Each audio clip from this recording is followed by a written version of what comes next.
Chapter शुरू करते हैं। अगर आपको याद हो तो पिछले चैप्टर में हमने पढ़ा था कि कैसे 600 BCE से लेके 600 CE में लोगों की लाइफ में पॉलिटिकल और इकोनॉमिकल चेंजेस आए थे कई, और इन सब के बारे में हमें पता चलता है जो टेक्स्ट लिखे गए थे, यानी डॉक्यूमेंट्स। तो जब हिस्टोरियंस इन टेक्स्ट को पढ़ते हैं तो वो ये ध्यान रखते हैं कि ये किसने लिखे, किसके लिए लिखे और किस कॉन्टेक्स्ट में लिखे, क्योंकि इनमें से कई टेक्स्ट लोगों की सोशल लाइफ के बारे में अच्छे से बताते हैं कि लोगों की लाइफ कैसी थी या क्या इंपॉर्टेंट चीज़ें होती थी। ऐसा ही एक बहुत इंपॉर्टेंट टेक्स्ट जो हमारे पास है वो है महाभारत। तो इस चैप्टर में हम उन टेक्स्ट के बारे में समझेंगे जिनसे हमें अपने पास्ट के बारे में पता चलता है कि किनशिप यानी एक परिवार के लोगों का रिलेशनशिप कैसा था, कास्ट सिस्टम में लोग कैसे रहते थे और अलग अलग क्लास कैसे ऑर्गेनाइज थी। तो जो आज के टाइम पे हम महाभारत पढ़ते हैं वो तकरीबन 2600 या 2700 साल पहले लिखी गई थी। और आपको क्या लगता है कि 2600 सालों से पीढ़ी दर पीढ़ी हमें महाभारत की किताब पास ऑन होती आ रही है? नहीं। तो 1919 में संस्कृत लैंग्वेज के एक्सपर्ट V.S. सुक्तांकर ने ये बड़ा जिम्मा उठाया महाभारत के टेक्स्ट को असेंबल करने का, क्योंकि हमारे पास देश भर में अलग अलग डॉक्यूमेंट्स थे जिसमें थोड़ी थोड़ी इंफॉर्मेशन लिखी हुई थी महाभारत के बारे में। तो V.S. सुक्तांकर की टीम ने एक एक करके देश के हर एक कोने से ये मैन्युस्क्रिप्ट्स उठाना शुरू करा और उन्हें स्टडी करना शुरू करा, और फाइनली उन्होंने कॉमन श्लोक उठाए जो ज़्यादातर मैन्युस्क्रिप्ट्स में थे, और ये डॉक्यूमेंट 13,000 पेजेस का बना। और आप यकीन नहीं करोगे कि इस डॉक्यूमेंट को असेंबल करने में उनकी टीम को 47 ईयर्स लग गए।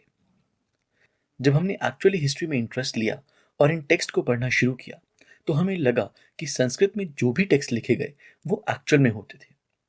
बट जब हमने बाकी लैंग्वेजेस जैसे पाली, तमिल या प्राकृत में डॉक्यूमेंट्स को पढ़ना शुरू किया तो हमने जाना कि हमेशा ये टेक्स्ट सही नहीं होते थे। तो अब बात करते हैं फैमिली और किनशिप की। तो फैमिली एक ऐसा कॉन्सेप्ट है जिसे हम बहुत लाइटली लेते हैं, क्योंकि हम खुद एक परिवार का हिस्सा हैं तो हम उसके बारे में बेसिक इन्फॉर्मेशन रखते हैं। बट हर फैमिली एक जैसी नहीं होती, कुछ में मेंबर्स अलग होते हैं और कुछ में उनके रिलेशनशिप अलग होते हैं। और हिस्ट्री के टेक्स्ट से हमें जो अमीर और पावरफुल लोग होते हैं उनके बारे में तो इन्फॉर्मेशन मिल जाती है, लेकिन एक आम आदमी के परिवार के बारे में नहीं पता चल पाता। बट अब आप सोचोगे कि ये जानना ही क्यों है? तो ये जानना इसलिए इम्पॉर्टेंट है क्योंकि इससे हमें उनकी थिंकिंग के बारे में पता चलता है, और उससे अल्टीमेटली हमें पता चलता है कि कैसे लोगों का बिहेवियर रेगुलेट होता था। तो इसीलिए फैमिलीज के बारे में जानना ज़रूरी है। किनशिप बेसिकली फैमिली का ही बड़ा पार्ट है जिसमें आपके रिलेटिव्स भी आ जाते हैं, उन्हें ही हम किन बोलते हैं। अगला इंपॉर्टेंट कॉन्सेप्ट आता है पैट्रिलिनी। तो पैट्रिलिनी का मतलब होता है अपने वंश के बारे में नॉलेज, कि आपके पिता कहाँ से थे, आपके दादा कहाँ से थे, and so on and so fourth. तो पैट्रिलिनी का कॉन्सेप्ट बहुत पहले से ही था, बट महाभारत ने इसे एक नया एंगल दिया और इसमें लोगों का इंटरेस्ट जगाया। अगर आपको महाभारत के बारे में नहीं पता तो मैं क्विकली आपको एक समरी दे देता हूँ। बेसिकली महाभारत में दो कज़न ग्रुप्स में जमीन और रूल को लेकर लड़ाई हुई थी। एक तरफ थे कौरव और एक तरफ थे पांडव। और अगर इनकी पैट्रिलिनी के बारे में आपको जानना है तो जो चैप्टर 2 में हमने 16 महाजनपदास के बारे में पढ़ा था उसमें थे एक कुरुस, और ये पांडव और कौरव उन्हीं के वंशज थे। जब इन दोनों ग्रुप्स की लड़ाई हुई तो फाइनली पांडव जीते और फिर उन्होंने ही आगे रूल को कंटिन्यू करा। तो पैट्रिलिनी में होता क्या है कि बेटे अपने फादर की ज़मीन पे और रिसोर्सेज पे क्लेम कर सकते हैं उनकी डेथ के बाद। और इसी वजह से जब दोनों कज़न ग्रुप्स ने सेम ज़मीन और रिसोर्सेज पे क्लेम करा तो दोनों में लड़ाई हुई और फाइनली पांडव जीते। ये मैंने 13,000 पन्नों को आपको 2 मिनट में समझाया है एंड बहुत ही ज़्यादा हाई ओवरव्यू दिया है। इसमें कई डिटेल्स मिसिंग हैं। अगर आपको इसी डिटेल में पढ़ना है तो आप एक्चुअल महाभारत में पढ़ सकते हो। नेक्स्ट आता है रूल्स ऑफ मैरिजेस। तो सोसाइटी में जहाँ बेटों की बहुत वैल्यू थी और उन्हें जायदाद का वारिस माना जाता था, वहीं बेटियों को इतनी वैल्यू नहीं दी जाती थी, ना ही उनका कोई हक था अपने पिता या पति की प्रॉपर्टी पे। बस उनकी शादी का ध्यान रखा जाता था कि अपने किन यानी रिलेशन के बाहर उनकी शादी की जाए। इसे एक्सोगेमी बोलते थे, और यहीं से कन्यादान का कॉन्सेप्ट निकल के आया था, जहां ये एक पिता का कर्तव्य होता था अपनी बेटी की शादी करके उसे गिफ्ट में देना।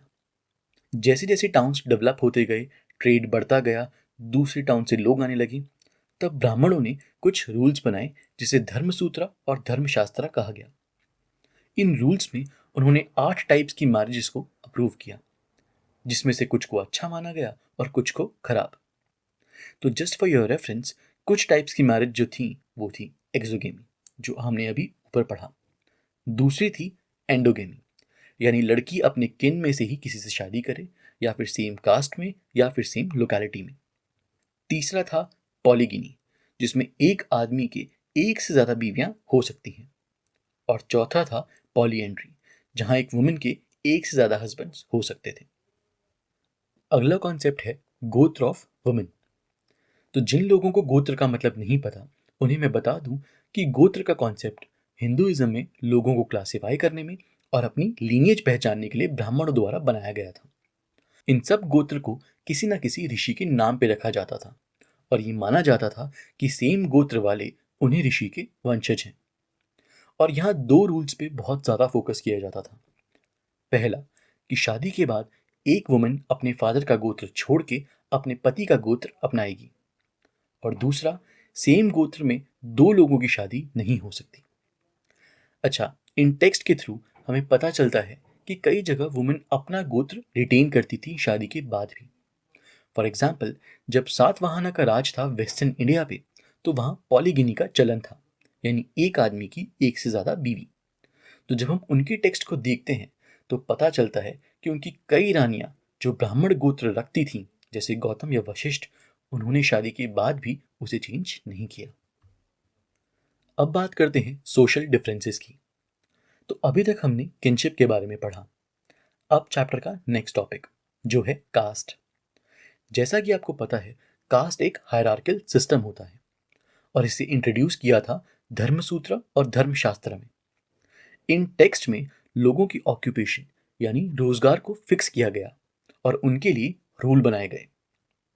ब्राह्मण कहते थे कि ये वर्णा और कास्ट भगवान ने बनाए हैं और जन्म के साथ ही हमें मिलते हैं। तो शास्त्रों में बात की जाती है 4 वर्णों के बारे में। सबसे ऊपर ब्राह्मण, क्योंकि वो भगवान के दूत हैं और जरिया हैं उनसे बात करने का। दूसरे नंबर पे क्षत्रिय, जो राजा और योद्धा थे। तीसरे नंबर पे वैश्य, जो बिजनेसमैन थे। और चौथे नंबर पे सबसे नीचे शूद्र, जिन्हें इन ऊपर के 3 वर्ण के लोगों के लिए काम करने के लिए रखा जाता था। जैसा कि हमने अभी पढ़ा कि सिर्फ क्षत्रिय ही राजा बनते थे, हमने हिस्ट्री में देखा कि टाइम टू टाइम नॉन क्षत्रिय राजा भी रहे हैं। जैसे मौर्यंस का ओरिजिन अभी तक क्लियर नहीं है।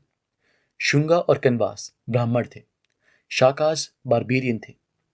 इवन सातवाहना के सबसे शूरवीर राजा गौतम पुता सिरी सतकानी खुद को एक ब्राह्मण बताते थे। तो ये शास्त्र बना तो दिए गए थे, बट इन्हें प्रॉपर तरीके से फॉलो नहीं किया जाता था। वर्ण के अलावा हमें जाति के बारे में देखने को मिलता है। तो जाति में सेम काम करने वाले लोग आते हैं, और ब्राह्मण जिस भी ग्रुप को 4 वर्णों में फिट नहीं कर पाते थे, उन्हें जाति के अंदर एक ग्रुप कंसिडर करते थे। जैसे सुनार के ग्रुप को उन्हें समझ ही नहीं आया कि किस वर्ण में रखें, तो उन्होंने उनका जाति के अंदर एक ग्रुप बना दिया। तो अभी तक हमने बात की वर्णों और जाति के बारे में। अब कुछ ग्रुप्स ऐसे भी थे जिन्हें ब्राह्मण किसी लायक ही नहीं समझते थे, जैसे फॉरेस्ट ड्वेलर्स, जो जंगलों में रहते थे और वहीं गुजारा करते थे। इनफैक्ट हर व्यक्ति जो संस्कृत नहीं जानता था, उसे थोड़ा सा नीचा ही समझा जाता था। ऐसे ही कुछ लोगों को अनटचेबल बताया गया था, और ये डर इतना ज़्यादा फैलाया गया था लोगों में कि इन अनटचेबल्स के हाथ से खाना खा के भी आप इम्प्योर यानी अपवित्र हो सकते हो। जो डेड बॉडीज को हैंडल करते थे या मरे हुए जानवरों को दफनाते थे, उन्हें इम्प्योर माना जाता था और चांडाल कहा जाता था, और इवन सबसे नीच माना जाता था। हमारी मनुस्मृति डॉक्यूमेंट में चांडाल्स के काम लिखे गए थे और उन्हें फोर्स किया गया था कि वो शहर के बाहर रहें। और तो और उन्हें हिदायत थी कि जब भी वो शहर से गुजरें तो तेज तेज ताली बजा के या थाल पीट के अपने आने का ऐलान करें, ताकि लोग उन्हें देखना अवॉइड कर सके और उनसे दूर हो पाए। पिछले चैप्टर में हमने पढ़ा था कि एक इंसान का स्टेटस उसकी ज़मीन और रिसोर्सेज से पता लगाया जाता था। तो अब समझते हैं कि कैसे ये ज़मीन एक इंसान के पास आती थी। पहले बात करते हैं gendered access to the property की। अब इसे मैं आपको महाभारत के एग्जाम्पल से समझाता हूँ।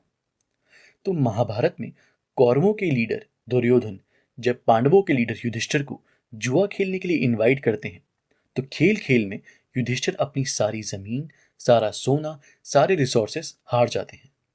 और तो और एंड में वो पांडवों की कॉमन बीवी द्रौपदी को भी दाव पे लगा देते हैं और उन्हें भी हार जाते हैं।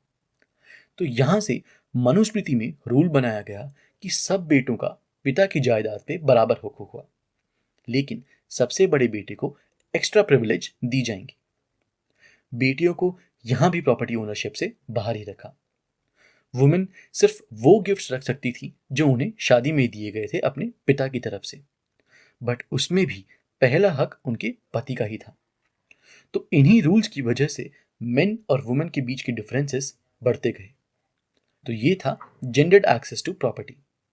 अब बात करते हैं वर्ण एक्सेस टू प्रॉपर्टी की। तो जनरली वर्ण सिस्टम में जो ऊपर आते थे वो अमीर ही होते थे, क्योंकि सिर्फ शूद्रों के लिए ही काम फिक्स किया गया था कि वो ऊपर के वर्णों के लोगों की सेवा करेंगे, बाकी वर्ण के लोग कुछ भी कर सकते थे। तो ब्राह्मण और क्षत्रिय वेल्दी ही होते थे और शूद्र यूजुअली गरीब ही रहते थे। इस वर्ण सिस्टम की बहुत लोग निंदा भी करते थे, जिसमें बुद्धिज्म धर्म भी इन्वॉल्व था। बुद्धिज्म को वर्ण सिस्टम पसंद नहीं आया एंड उन्होंने जन्म के बेसिस पे काम के आइडिया को अपनाने से मना कर दिया।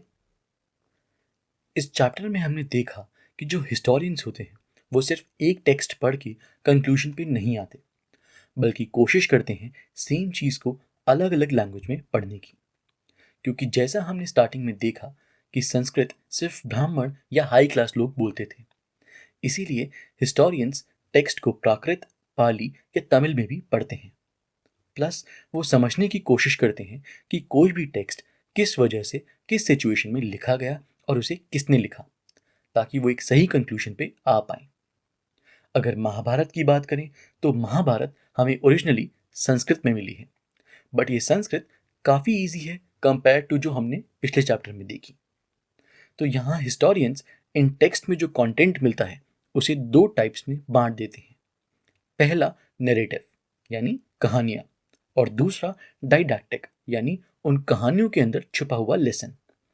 अब इसके पीछे भी कई थ्योरीज हैं कि आखिर ये महाभारत लिखी किसने। तो हिस्टोरियंस का ये मानना है कि इसे ओरिजिनली सूत्रास ने लिखा, बट टाइम टू टाइम हमें इसके रीजनल वेरिएशंस मिलते आए हैं अलग अलग लैंग्वेजेस में। 1951 में आर्कियोलॉजिस्ट BL लाल ने खुदाई करके हस्तिनापुर सिटी की खोज की, जिसके बेसिस पे महाभारत लिखी गई थी। इसके अलावा हमें महाभारत में पॉलीएंड्री का कॉन्सेप्ट देखने को मिलता है, जिसमें द्रौपदी के 5 पति थे। अब इस पे भी लोगों में डिबेट होती है कि क्या उस टाइम पे पॉलीएंड्री होती थी, क्योंकि ब्राह्मणों की नज़र में ये सही नहीं था। तो लॉन्ग स्टोरी शॉर्ट, ये पता लगाना कि महाभारत रियल स्टोरी पे बेस्ड है या इसे लिखा किसने बहुत मुश्किल है, और टाइम के साथ होते हुए चेंजेस की वजह से किसी भी कंक्लूजन पे आना पॉसिबल नहीं है। तो ये था हमारा third chapter, kinship, caste and class. अगर आपको वीडियो अच्छी लगी तो इसे अपने दोस्तों और क्लासमेट्स के साथ शेयर करें, और चैनल को सब्सक्राइब करना ना भूलें ताकि आप बाकी चैप्टर और सब्जेक्ट्स की वीडियोस देख पाएं। Keep learning and I will see you in the next chapter.